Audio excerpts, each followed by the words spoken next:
I lived on the East Coast. My dad worked for Exxon and traveled around the world. I finished my high school up in Maine at North Yarmouth Academy.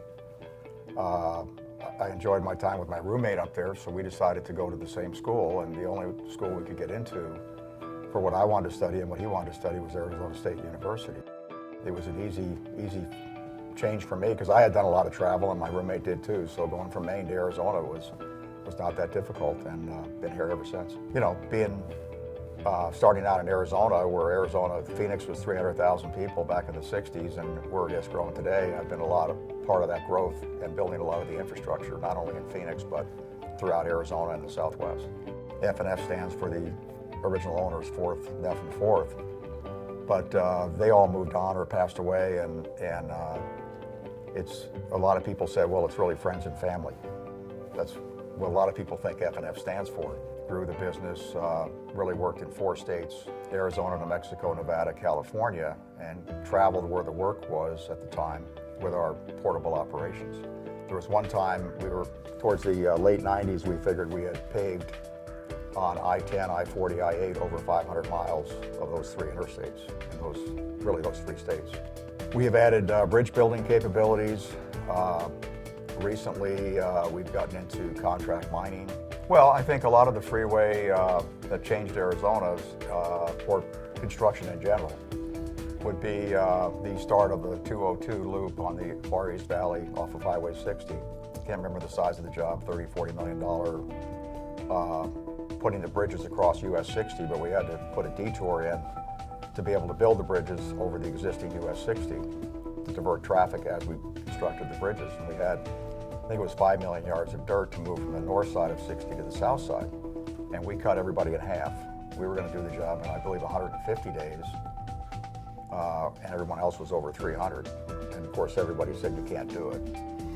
And our method was pretty simple. We put an underpass underneath the detour and moved the dirt while we were building the bridges. Then we finished in 149 days. Over the years, we've done a lot of the quiet pavement. You know, we all used to drive on concrete pavement and you hear the bumps every 12 feet. With the quiet pavement, everybody would ask us, what is that stuff? It's called asphalt rubber. We call it quiet pavement, or ADOT calls it quiet pavement. We've done a lot of test track work. We did a lot of work at General Motors Proving Ground, the old General Motors Proving Ground in Southeast Mesa. It was on Army property. The Army liked it so much that we built them a proving ground after we finished GM. If you drive to Las Vegas, the south 20 miles coming into Hoover Dam, we did a total reconstruct of that about 5 years ago. And very proud of that. It turned out to be a great job, tough job, a lot of rock excavation. We built one of the biggest bridges and 2 of the biggest bridges outside of Maricopa County. The most recent thing that we've done, if you've driven to Page, there was a landslide, not a landslide, but a collapse of the roadway on 89 between Bitter Springs and Page about 3 years ago.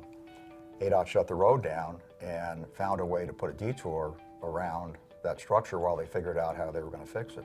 And we put in a detour, a 27-mile paved detour in blow sand on the Navajo Reservation, and start to finish 6 months.